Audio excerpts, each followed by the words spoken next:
राधे राधे दोस्तों, आज की इस वीडियो में जानेंगे कि किस तरह के लोगों से कितनी भी गहरी मित्रता क्यों ना हो, पर अपने घर में कभी पनाह नहीं देना चाहिए। यदि इन लोगों को अपने घर में ठहराओगे तो बिना मौत मारे जाओगे। दोस्तों, इसी आधार पर मैं आपको एक कहानी सुनाने के लिए जा रहा हूं, जिसे सुनकर आपको पता चलेगा कि इस तरह के लोगों को कभी घर में नहीं ठहराना चाहिए।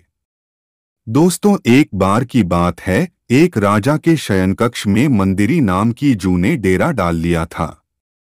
जब राजा रोज रात को सोने के लिए अपने कक्ष में आता था तो वह चुपके से बाहर निकलकर बाहर आती और राजा का खून चूसकर पुनः अपने स्थान पर छिपकर बैठ जाती थी। ऐसा ही काफी दिनों तक चलता रहा।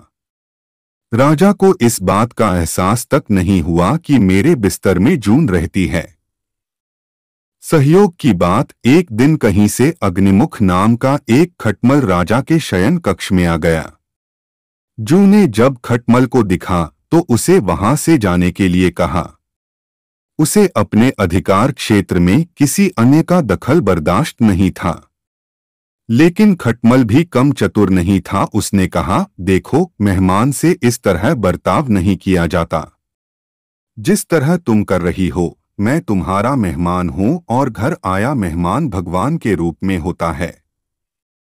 आखिर में जू खटमल की चिकनी चुपड़ी बातों में आ गई और उसे शरण देती हुई बोली, ठीक है, तुम यहाँ रात भर रुक सकते हो, लेकिन एक शर्त पर रुक सकते हो, तुम खून चूसने के लिए राजा को काटोगे तो नहीं। खटमल बोला, लेकिन मैं तुम्हारा मेहमान हूँ और घर आए मेहमान को अच्छा खाना खिलाना चाहिए, और राजा के खून से बढ़िया भोजन क्या हो सकता है। जू बोली, ठीक है, लेकिन तुम राजा का खून चुपचाप चूस लेना, राजा को पीड़ा का आभास नहीं होना चाहिए।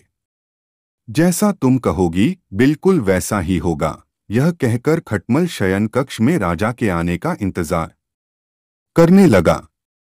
रात होने पर राजा वहां आया और पढ़कर सो गया। उसे देखकर खटमल सब कुछ भूलकर राजा को काटने लगा, खून चूसने लगा। ऐसा स्वादिष्ट खून उसने पहली बार चखा था, इसलिए वह राजा को जोर जोर से काटकर खून चूसने लगा। इससे राजा के शरीर में तेज खुजली होने लगी और राजा की नींद टूट गई। राजा ने क्रोध में भरकर अपने नौकरों से खटमल को ढूंढकर करने के लिए कहा। यह सुनकर चतुर खटमल तो पलंग के पाए के नीचे छिपकर बैठ गया, लेकिन चादर के कोने पर बैठी जू राजा के सेवकों की नजर में आ गई। सेवकों ने जूही को पकड़ा और उसे मार डाला। प्रियदर्शकों, इस कहानी से हमें यह सीख मिलती है कि अपने घर आया अपरिचित व्यक्ति कितना भी भरोसा दिलाने की बातें करें, लेकिन उस पर भरोसा नहीं करना चाहिए। जिस तरह जू ने उस खटमल पर भरोसा करके अपने घर में ठहरा लिया, और नतीजा यह हुआ कि जू को अपने प्राण गंवाने पड़े।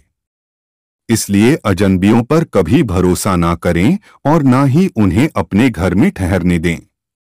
दोस्तों, आपको कहानी कैसी लगी, अपनी राय हमें कमेंट के माध्यम से अवश्य बताएं। आप सभी दर्शकों का बहुत बहुत धन्यवाद। जय श्री कृष्णा, जय श्री राधे।